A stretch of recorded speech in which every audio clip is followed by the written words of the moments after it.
The pain came first, a burning constellation across Lieutenant Kara Solin's chest and arms that pulled her from the void. Her eyelids felt weighted with lead, but she forced them open to find herself staring at a curved ceiling of bioluminescent coral, pulsing with gentle amber light. The air tasted of salt and something medicinal, something alien. She tried to move and her body screamed in protest. "Be still, human."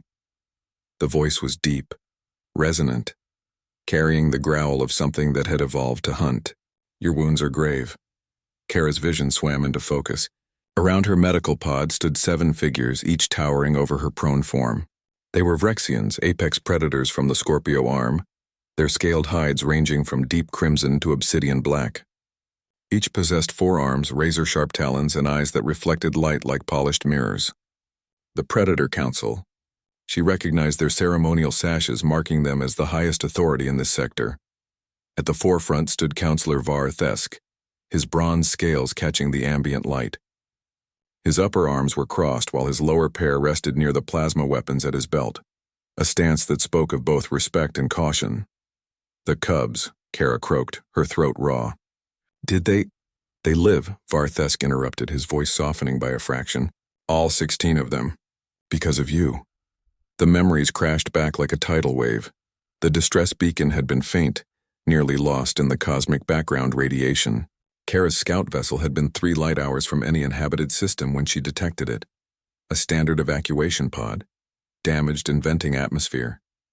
Protocol dictated she report it and continue her survey mission, but protocols hadn't accounted for what her scanners revealed. Life signs. Small ones.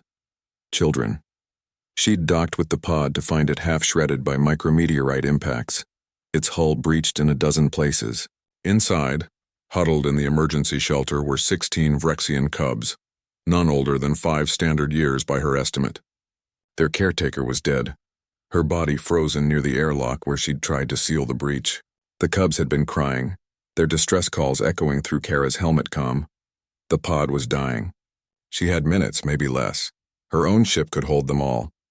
But the journey between vessels meant crossing through the pod's shattered cargo bay, a maze of jagged metal, broken composite panels and shattered crystal shards from the pod's power matrix.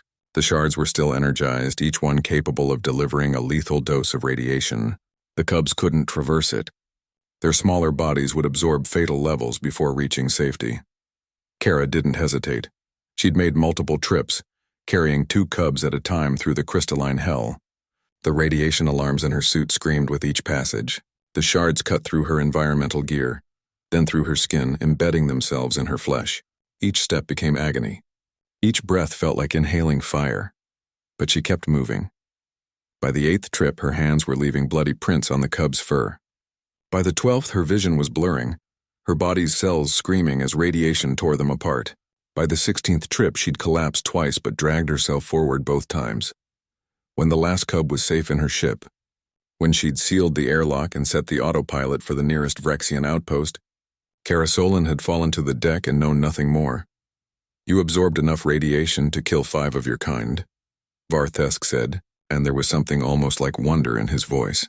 "The crystal shards embedded in your body numbered 47.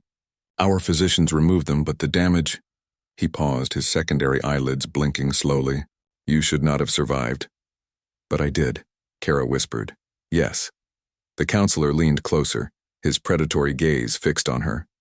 "Our species has studied humanity since first contact. We cataloged your weaknesses, your fragile bodies, your brief lifespans, your lack of natural weapons. We were skeptical of your place among the spacefaring races." Another council member stepped forward, her scales a deep purple. "We thought you prey," she said bluntly. "Clever prey, perhaps, but prey nonetheless." Kara tried to laugh, but it came out as a cough. "And now?" Varthesk's mandibles clicked together, a gesture of profound respect among his kind. "Now we understand our error. You walked through lethal radiation 16 times. You carried our children through a field that would have killed most warriors in a single passage. You did this knowing the cost?" "They were kids," Kara said simply. "What else would I do?" The council members exchanged glances, their tails swishing in a pattern Kara couldn't interpret. Varthesk reached out with one careful claw and placed something on her chest, a crystalline pendant that caught the light and split it into rainbows. This is the crest of the unbroken, he said. It has been awarded 17 times in our civilization's 10,000-year history. You are the first non-Vrexian to receive it. You are the first who earned it not through violence but through sacrifice. Tears stung Kara's eyes. I just wanted them to see their families again. And they will, Varthesk said. Their parents wait outside along with 300 others who wish to honor you. The cubs speak of the soft one who walked through fire for them. They do not understand why you would do this for those not of your pack. Kara managed a weak smile. Tell them that's what humans do. We're not the strongest or the fastest.